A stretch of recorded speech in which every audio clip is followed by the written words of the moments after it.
The summer flew by, and just like that, Katie and I were seniors. I knew Katie was excited for senior year, but I had no idea how excited. Tell me over and over again, my friend.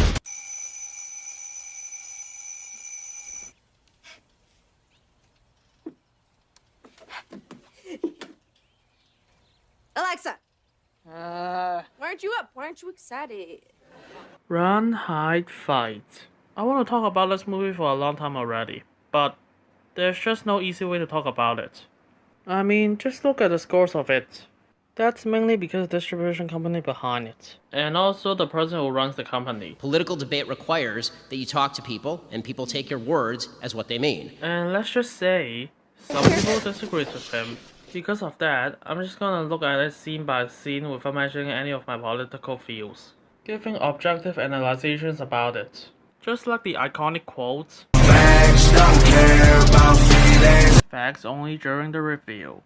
I'm gonna take a look at the script and everything inside, pinpointing the good and the actual bad of the movie. Also respond to some criticisms about it. Something similar to how Mauler did his videos. Also watch his video about objectivity and subjectivity. It's amazing. To get started, you simply need to draw a line between what it's making you feel and what it is. Despite these aspects absolutely being capable of informing one another, they are very different. Both vary in value from person to person, but mixing them together is precisely what makes so many conversations so confusing. Because of that, subjective stuff like feelings, themes, and what you brought up from it will be discussed after the review is finished. After everything out of the way, I'm gonna take a look of how one of my first watched 2021 movie actually really is.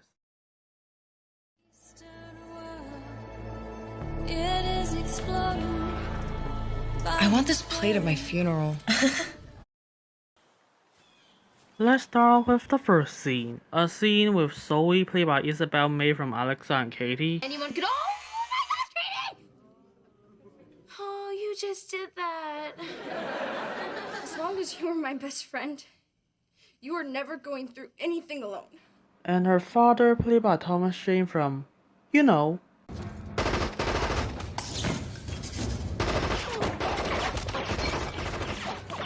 Hunting together. This scene established the capability of our main character Zoe, showcasing her smarts of using the environment, using her wits to hide inside and attacking the enemy without them noticing, which her smarts and ability did come into play later on. Also, based on the dialogues in this scene, it seems like this is the first few times Zoe ever did this. I was hoping we wouldn't have to deal with this scenario so early in our lessons. Which is a good way to establish her limits of her ability. Doesn't make her too good at it and make her struggle more. Unlike someone... You should be ashamed! He also showcased both characters' sniper skills. And both of their skills will come into play later on. But one of them though, we'll get to that later. And after she killed the deer, it's still alive but suffering, with Zoe's dad saying something like that. With that process comes extreme pain. This is a right to let an animal suffer for it. What the fuck are you doing? Okay, just to be clear, I understand what this moment is trying to say. It wants to show how broken and unstable she is. It also shows how much she cares about other people and things, despite how much she doesn't seem like it. But the problem is, it doesn't come off naturally. We already got scenes that showcase those character traits already, no matter it's her being mentally fucked up or being brave and care about other people. Even if you want to keep that moment to add on to both scenes, a simple fix will be her shooting a deer again. Yeah, smashing it with a rock will shock the audience and showcase her violent but deep down caring about other people's nature. But when you have a gun on hand, holding a bullet again will not only make your point better, but also make sense. Hey, even a hunting expert says the same thing as me. At that point, if that were to happen and I walked up on a deer that was still alive, I'm not going to look around conveniently and find a giant rock to smash its face in. I'm going to put another round in it immediately. And so glad she forgot her gun. Is it so hard to just make her use a sniper rifle again? And oh yeah, there's another issue with that, but we'll get to that later. But really for this scene, it just gets ruined by a moment that can be done better. Still a pretty decent scene though. And then we got the next scene with Zoe in pain while washing up, showing that she's not mentally well from the actions beforehand, and finally can express it alone when no one is there. Good little character moment for us to empathize her. After the shower, she goes in and takes breakfast. The camera slowly moves in and reveals her dead mom. And from how she looks, it's most likely that she dies from cancer. The death of her mom is a clear sign that why she has mental illness in the first place, and unable to move on and separate herself from the world. You're cutting yourself off from everything you care about.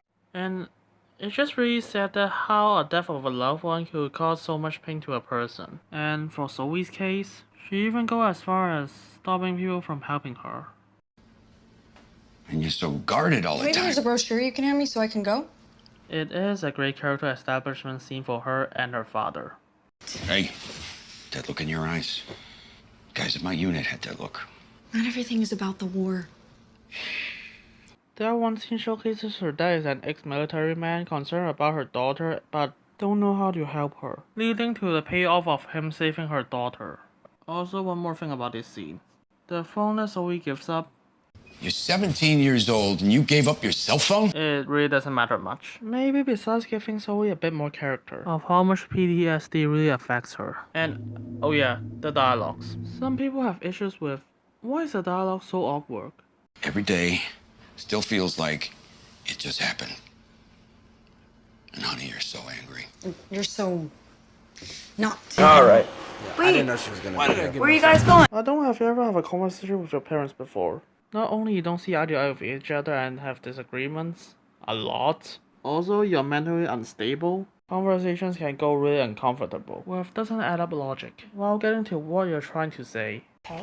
Mom, the eggs are not done. Fine, make your own fucking eggs. I wanted to. You won't let me. Sister doesn't like me. I'm hungry. She does. There's your chance. Go. So yeah, it is reasonable why the dialogues will come like that. And that's not including the mental illness part. Then her friend comes in and picks her up to school. But first, I could not believe I need to address something that it doesn't even need to be addressed. Someone actually said that. Zoe doesn't have a phone. How can his friend come pick him up? Well, I don't fucking know. It's not like they go to the same school together and can sit down and talk about it. Or friends pick up friends every single day at school. Because, you know, this is fucking high school. Or there's a thing called telephone. Again, yes, there are people legit said that. And I do not in the life of me understand why. So yeah, this is a good scene, as it sets up the character well. Next, her friend Louis picked her up in a car ride to school. Then a bunch of bullies came in. In their iconic ways. That just like looks like one of their faces. Zoe then just defends him, showing that she's willing to defend others when they have a disadvantage, and won't be scared to do what's right. Which logically add on to what we previously established. That is a major trait for her to play later on. Which is good. Leading them to get pushed out of the role. Leading them to see a school shooter planting bombs, pay off for the bomb to explode afterwards. But there are a few things. It is logical for the bullies to push them off the road. It is based around Zoe's character decision, and there are school bullies attacking the weak. I condemn bullying, by the way. Bullying causes harm to other students, and I hope people will stop bullying other people. If not, I'm gonna kill you.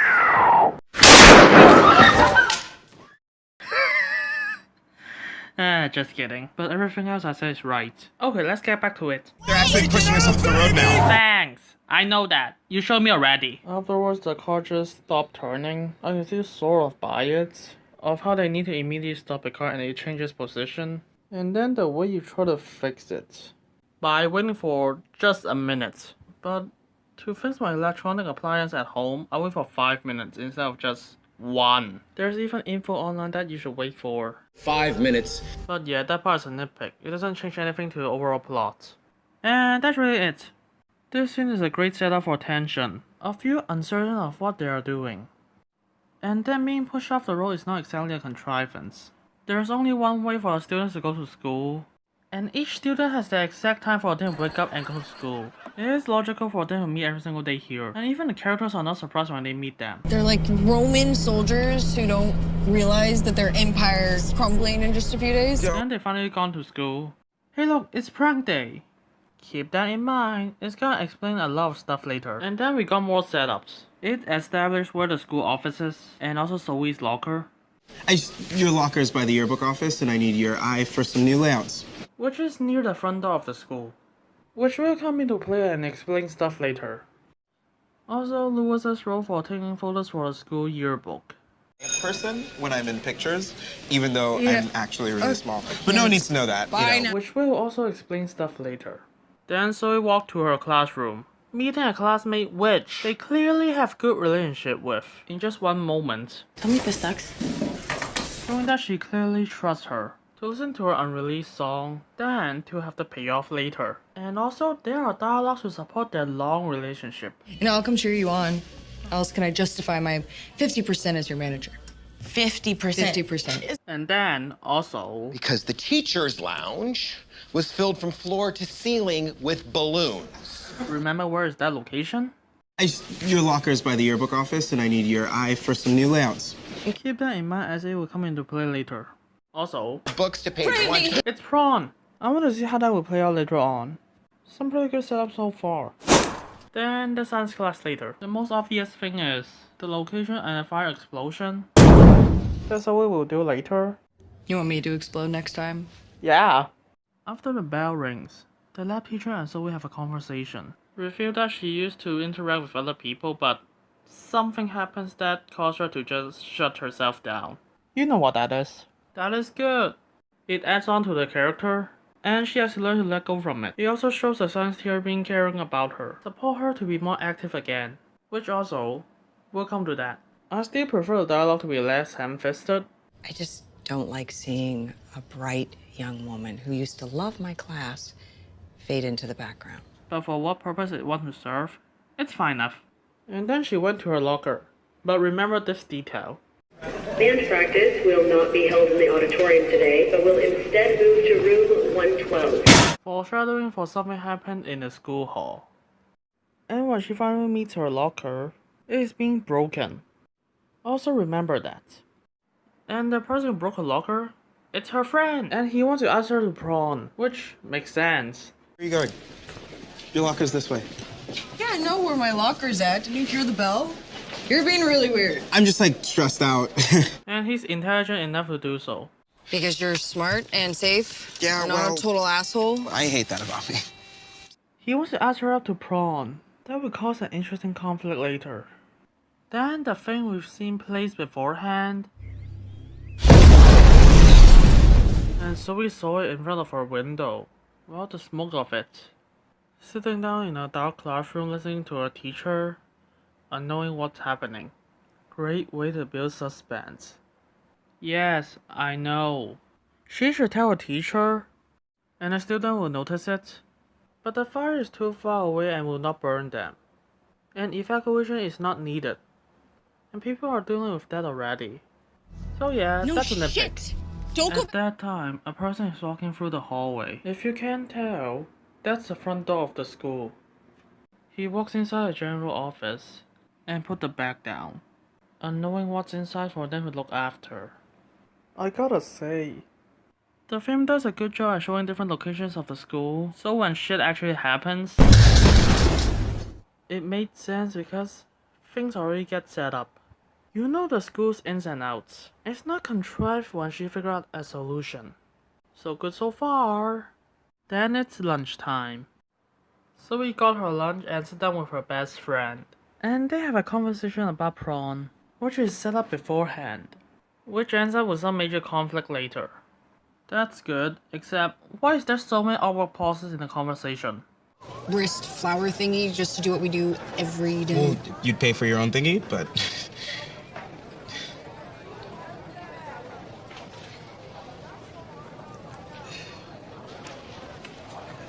And the dialogues need some rewriting. But the last half picks it back up, when Zoe becomes more defensive, and Louis panics and knocks down his drink. Based on things we've seen before, it makes sense that she will be more defensive. It's still contrived that he accidentally splat on Zoe, but it is built around her character. So Louis splat on Zoe could happen, because that could cause him to panic, which forces her to go into the bathroom. Yes, it's sort of contrived, but a contrivance that I can give it a pass. Even the movie knows that. So it was just a right time, right place kind of situation? Something like that. Afterwards, another tension building moment that you don't know what's happening. I still prefer a foreshadowing scene beforehand, but still fine without it.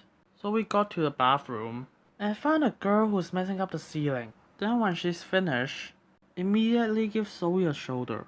Character her as mean and doesn't care about other people.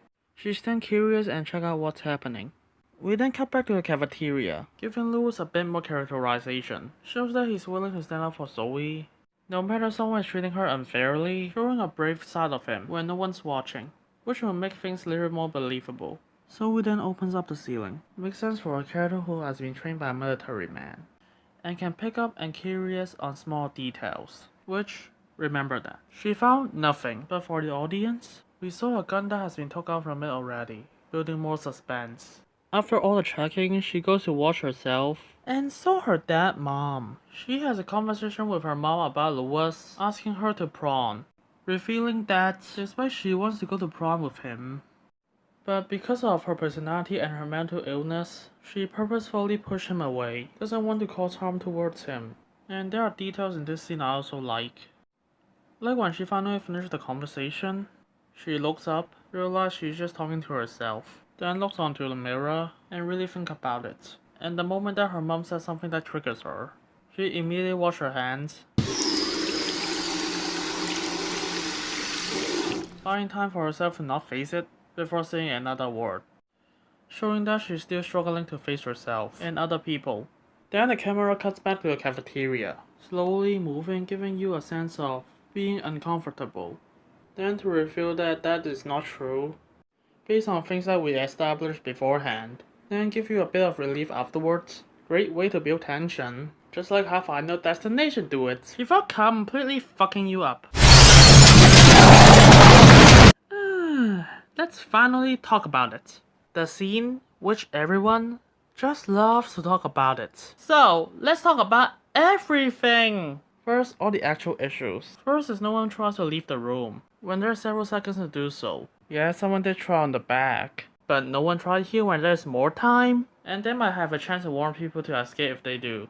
But honestly, most likely they will just run away. Then inform the police or the office. Honestly, changes nothing to the movie. Then when the fan crashes to a wall, there will be some shaking, same as the bathroom near it. Walk out, captured by checking out what's happening. But the bathroom didn't shake a bit, but I'll give credit. Her priority is drying her clothes before getting out, and she did turn her face to react to it. So it's not too unreasonable. And that's it so far. There's not much else honestly. Someone will question, hey, why don't the entire school hear the gunshots? Well, this is prank day and firework pranks are a thing. And fireworks and firecrackers sounds really similar to each other. But the fan is crashing inside. It will alert the school. Okay, let's also say the same gunshots here, just to be fair. Someone in the school will go to investigate after they call the office, because those are loud noises and it could be dangerous. Then send security guards and staff members after it, because if they need confirmation about school shooting. However, the rule states that she must first confirm the information. Then loud noises is a no-duh situation they need to investigate. After they went and confirmed it, they will confirm it is a school shooting and announce a lockdown. Even if the situation is happening early, in order to blow them up sooner, that's all he need to do. Relax, alright? It's early, but not unexpected. Anna, can you please figure this out for me? So according to this universe, nothing really changes. But Zoe has trained with her dad before. She can tell this is a gunshot instead of a firework in prank day. Do you remember this line? I was hoping we wouldn't have to deal with this scenario so early in our lessons. So she didn't train a lot of time to tell the difference between both. But how do school shooters get guns? They need money for it. And if they are rich, they can hire a psychologist. Oh, fucking Christ. Good job. School shooting will never happen in the real world. It's not like this is an unbelievable situation. And the movie gives you enough evidence to believe it. Do you know how long they planned this?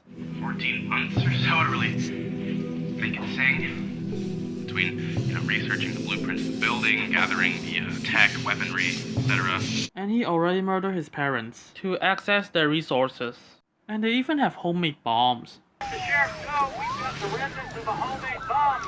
Why can't I believe they have guns? Do I need to pray for you to understand why this is such a non-issue? I don't even like those words. But this is the part you need to suspend your disbelief. Fucking hell. So regardless of some issues, this scene is pretty tense and it introduces the villain in some interesting ways. And what the fuck is this coach doing? That's also an issue, I forgot. But other than also that, you don't know what's happening next. Then the leader sent her girlfriend outside to do something, unknowing what's gonna happen. The leader's name is Tristen Foy. He's introduced as ruthless and doesn't care about other people, and likes to make sarcastic remarks. Trigger warning. Also smart and calculative. You know what to do, right? Just like someone else. I believe whatever doesn't kill you simply makes you stranger. When Zoe is about to leave, a dead girl just arrived. The same one who got blasted by a shotgun. Let's also talk about this. I do believe the girl can survive long enough to walk into the bathroom. The distance the girl got shot is mid-range several meters. And shotgun bullets are very small and dull. Surviving it is not unbelievable. Especially, she died afterwards. You got scared and adrenaline rushing through. Especially you got shot.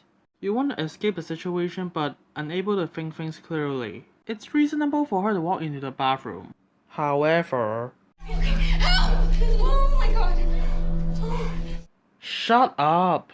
You will alert the other shooters. Is it so hard to use your training with your military dad to understand what kind of situation you're in just by looking at a bleeding woman walking through a door?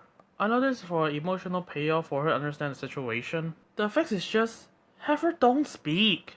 Then Anne, Tristan's girlfriend slash henchman, walks inside the system room of the school with keys on hand. Which it will explain later. Then Tristen carefree talking to his hostages, showing how unscared he is, even for things that will happen afterwards.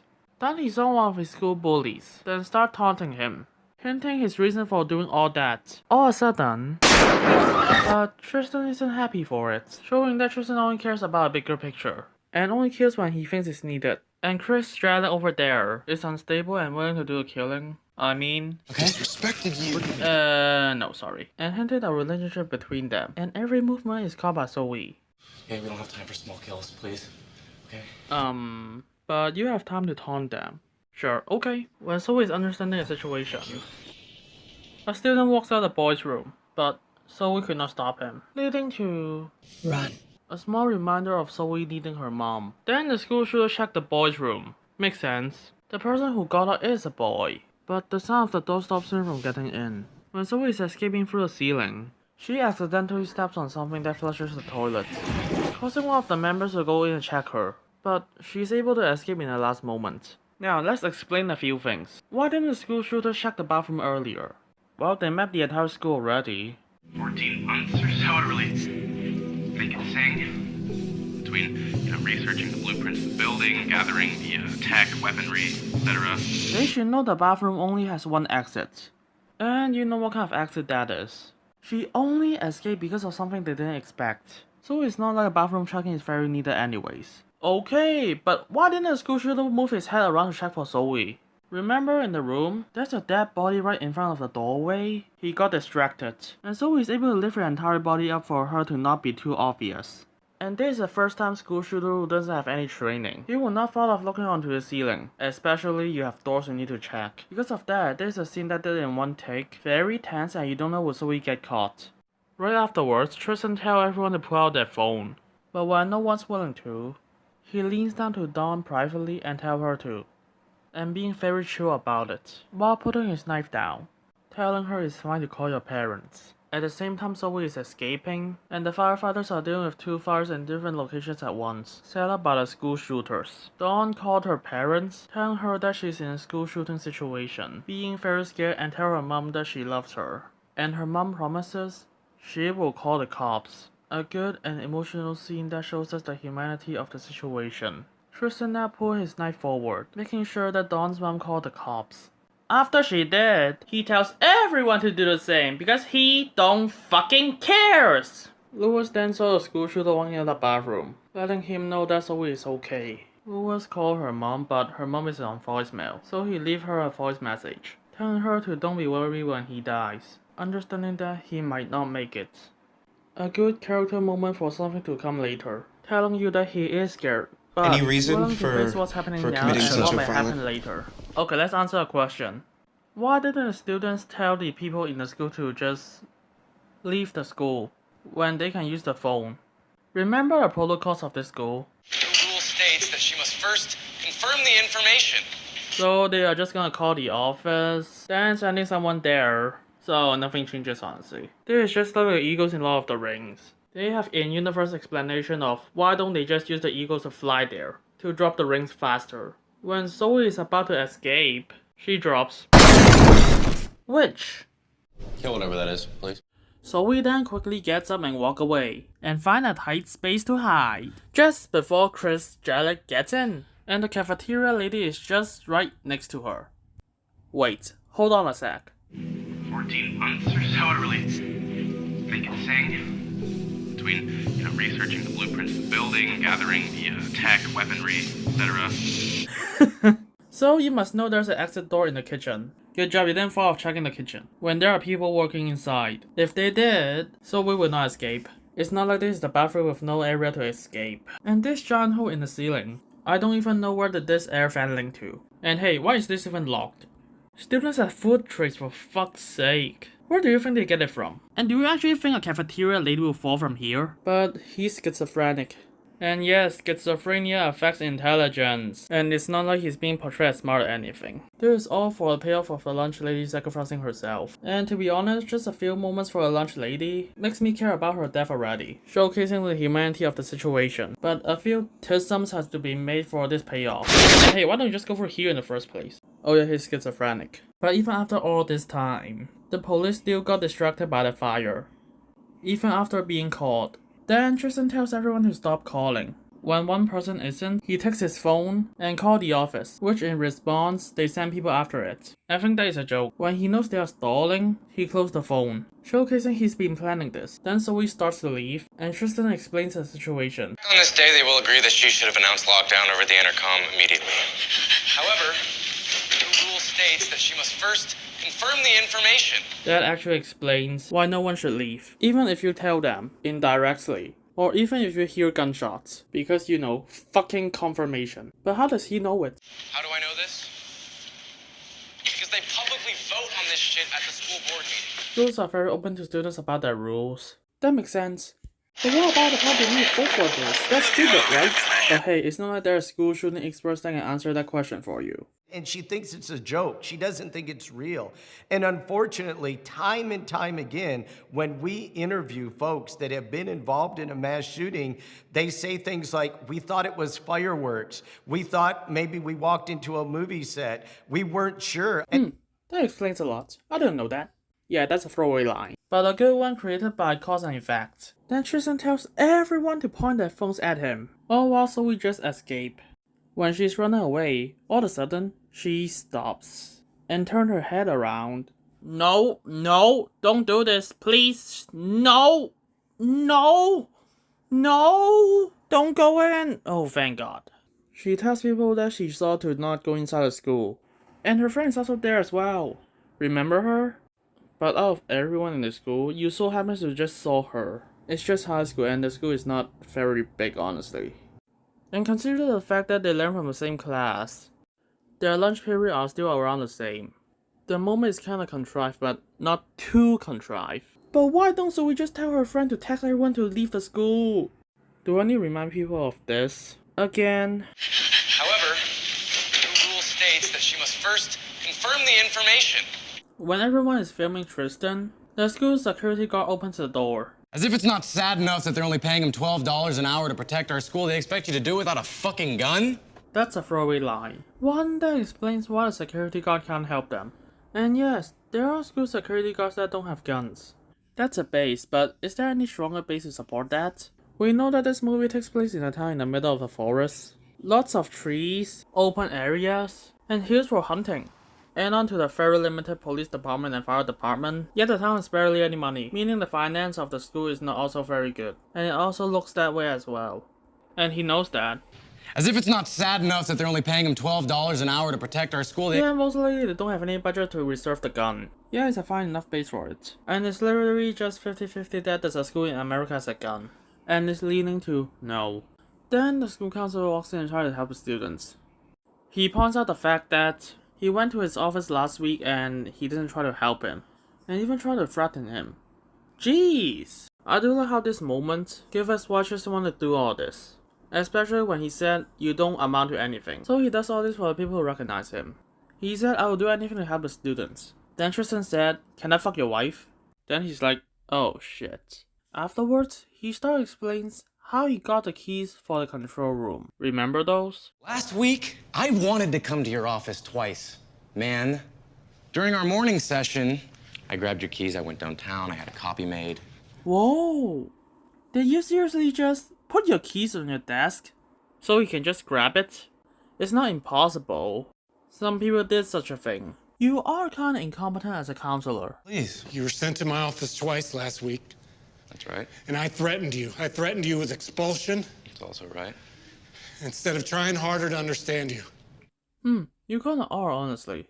And during our afternoon session, while you were looking out the window talking about how guys like me, we never amount to anything, you remember that? I replaced him. Now I know how you can do it both times. That makes sense for a counselor who hates their students, who can't even look at them. Yeah, that's another throwaway line to explain the keys. It's still somewhat believable, based around the intelligence of Tristen Foy, and a counselor who looks down and hates him. It's fine enough, but it could be done better. Then the counselor tried to redeem himself and help him this time. It's too late. And honestly, just around 2 minutes of his appearance, I already care about him. A counselor who cares about most students, besides the ones he doesn't want to handle, because of who they are. But when he tries to redeem himself, it's too late. Then Chris Jelly chases after a security guard, but Tristen Foy lets him go, and stops him from killing him, letting him to warn the school for... Phase 2 is about to begin. Meanwhile, Zoe and her friend try to warn everyone in the classroom. But they failed in here, treating it as a prank in prank day. Zoe and her friend then tries to go into the other door from the other side of the school, except it got locked. They have to find another way in. Then the guard informed the office. And also because he peed his pants, he also changed his trousers, adding a bit more realism and fear factor in the situation. Then Tristen tells everyone to just raise their hands for how many viewers they have. And one of the school shooters dropped the box onto the ground, giving you a bit that he's not really that good for this situation, which will come into play later. Then Tristen tells everyone to raise up their hands if they have more than this number of viewers. But as the hands keeps dropping, Lewis is the only one remains, as he has 1,000 viewers. But why? Wanda explains why is Lewis the one holding a camera for them. For so we have some kind of emotional stakes. He does the yearbook. Ah, the geeky newsboy. Well, actually, I'm the admin of the Vernon Hype. Another throwaway line. Let's also test this line. Is there any evidence before? I'm a person when I'm in pictures, even though I'm actually really small. But no one needs to know that. Your locker's by the yearbook office, and I need your eye for some new layouts. But why is that the case? Because you're smart and safe. Yeah, you're not a total asshole. But how do the school shooters know that for sure? He does the yearbook. Oh, you said it. The nerdy kid who looks over the technical stuff for them. Who cares about homework and being bullied on stage. For being a nerd. Good throwaway line again. The throwaway lines here are good, but what's a bad one? But not all of them like this are good. Okay, remember this? You're late. What do you mean by busy? Based on what? You didn't explain anything. You must have forgot to introduce him. And it's so obvious. And that's not even the worst part. This is Katana. She's got my back. She can cut all you in half with one sword stroke, just like mowing the lawn. But advise not getting killed by her. Her sword traps the souls of its victims. You serious? That actually explains itself so well. Just dump a bunch of things out of nowhere. I suggest you also watch Mauler's video for throwaway lines. Link below. I know I'm guilty of using the same example as a long man, but I just can't help it. I want to laugh at this for a long time already. Please don't kill me. Please. As for the other remaining phones, they got thrown away to a bit. Onto another classroom. Because of a failure last time, so he just crashes in. You actually should break the window here beforehand, to do things sooner. Even still, she makes sure the teachers believe her, and sent all the students outside. And one student checked the phone, realized it's live streamed on the school's social page, and Lewis has been forced to help them. And yes, she will know it when all the shooters are present here. Instead of killing him and took his while on the side of the camera, Tristen is telling everyone to use the lunch desk to build a wall in front of the broken glass door. When Tristen saw those disabled students, he decided to spare them because they think they are not Nazis. Makes sense? When Tristen kills and allows people to kill, only when pushing his plans. When all this is happening, he notices tons of homemade bombs on Tristen boy's right mobile. So he then pulls the fire alarm, telling everyone to leave. But Tristen has expected that to happen and tells Anne to deal with it. But when one of the janitors tries to stop her, she just kills him. And I do like this. It physically showcases even if there's a gunshot, no one will because it's prank day. It adds on and explains things more clear early on. What will people do when they hear gunshots? When Anne finishes dealing with the fire alarm, which everyone just goes back. One more thing. This is gonna take too long. Should I warn another class? Look, I don't know, Consider a school has tons of students. It makes sense for that. Especially, it's better for her to find an adult and law enforcer for help to make things quicker. Not to mention the school have 2 floors, and some rooms doesn't have any windows. So Zoe decided to run off and hopefully make an announcement in the office. I mean, it's not the best choice, but it's definitely the fastest choice. Fine enough. While the sheriff received the call of the school shooting, he talks for a while, then immediately go there to help, taking a shortcut into the woods. Afterwards, Anne cut the powers of every single thing in the school. Why? I don't know. Which is so dark that she runs into the school hall. That she find a prank that she can be used later. Wait, Zoe, you go to this school. Why would you even run into the wrong room? Even if there's no lights for you to see. Then the cops came. After the actual confirmation, then the lockdown is announced. Zoe then came out of the school hall and finds the police. Wait, why is there so many lights here? When it is so dark beforehand, and it is still afterwards. Relax, that's just a lighting issue, not a writing issue. But this is... So, because Zoe accidentally ran into the school hall, then the entire school is being locked down, and she's in the principal's office already. And die from it. This scene is pretty good on its own, being tension-filled and you don't know what's happening, leading to an explosion that is shocking and it makes sense that happens. But how is it being lit up? Just causes problems. She is able to avoid this explosion to ensure the safety of the students. And I do like this hug here, showing some humanity in this situation. Then the sheriff finally arrives, witnessing the aftermath of it. And the other cop called for the ambulance, but the school shooter noticed it from the police radio in this device. Sure, I can believe that. For how long they prep for it? 14 months or so to really make it sing. Between, researching the blueprints of the building, gathering the tech, weaponry, etc. And the news notices them as well. So yeah. When the sheriff is outside trying to save that person, it's realized that it's made by a homemade bomb. That explains why they got explosions. Then Zoe's friend found the sheriff in the front door, showing him what's happening inside, then brings everyone to safety. Zoe gets up from the explosion and walks towards the dead police and tries to wake him up, but he's just too far gone. Then her dead mom comes in, while she's picking people's pockets. And hey, pay attention to this handcuff. It will be used later. And they have a conversation about death itself, and how she might be able to move on from her. Which is nice, I like it. That is aligned with her character arc of moving on, even though some of the dialogues. You want to talk pain? Breastfeeding Mom was it was a nightmare. Everything? Yep. Even my gumbo pot? Ugh, gumbo pod, get out! And then Anne just walks in. But hold on a minute. Couldn't Anne just hear Zoe's conversation with her mom? Let's check. What is her last location again? I'm finished in the basement, awaiting further orders. Oh yeah, the basement. She has plenty of time to talk to her mom then. But Anne will still hear Zoe's conversation when she's up there. Hey, do you know what her volume is in her last few lines? Should I close his eyes? Is that how you feel? Yeah, the fire in the background and everything all those up. Yeah, she might as well just have earphones on. So he placed that to avoid Anne, hoping that it could work. And inside here, we actually got a bit of insight about Anne. This is for stealing all my weed. Oh, she's an edgy teenager who likes to do illegal things and hates the police. She joins Tristen because she has a vendetta with them? I guess, I don't know. It's not much, but whatever. And right before she leaves, she steps on Zoe's left arm, which Zoe doesn't even flinch. Jeez, imagine it's something other than her arm. What would that happen? Playing dead works really well for an ambush. She could have stomped her knee out, she could have stomped her ankle in, she could have kicked a leg out and then dove on top of her, she could have used a weapon of opportunity. She got lucky. And gets off after she leaves for 10 seconds already. Smart. Oh yeah, the reason she leaves. Begin sweeping the rooms. Top down. Her going upstairs and you going downstairs. Not a bad plan, so whatever. Back to the hostage area. He got a photo taken by Anne. All taken from here. Cause Louis to feel emotional about it. But he has to hide. Cause he thinks that Zoe is dead. A little reminder of he still cares about Zoe. When Anne is about to go upstairs, she hears something is not right down there. A conversation perhaps, and goes back down to check.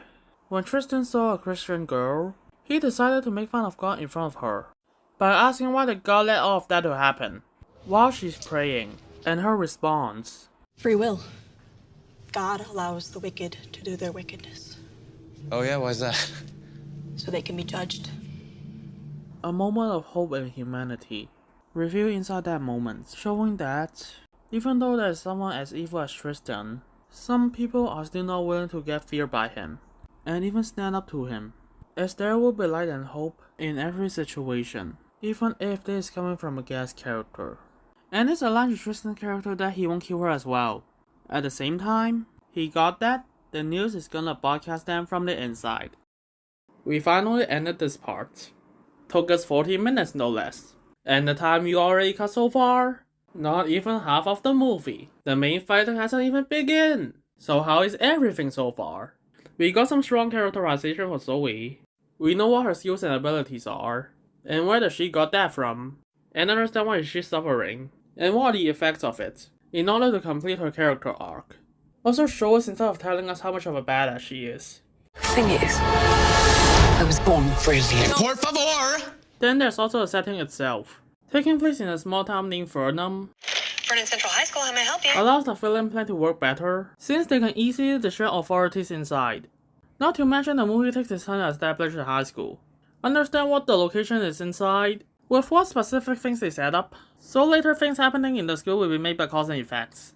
Also the establishment of the main villain, setting him up as smart and calculative, building and setting him up before he even appears, and reveal him when shit is going down, makes him an interesting villain, not to mention a challenge for Zoe to overcome and outsmart. Oh yeah!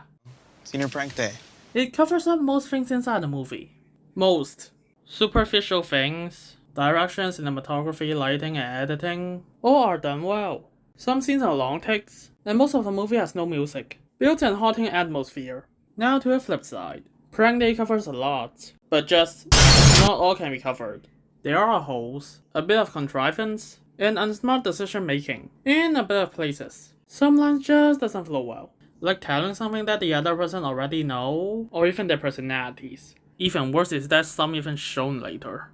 And some are just weird things to say.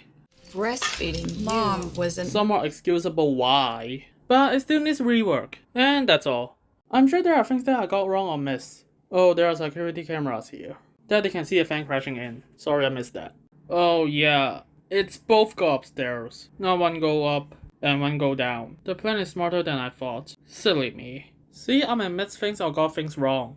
Feel free to point out those for me. Here's the end of it. Ready for the next part. So, see ya. I am still getting a first day of senior year selfie, so. Do not post that. When I'm in pictures, even though I'm actually really small. Tag me. The Eastern world, it is exploding. Violence.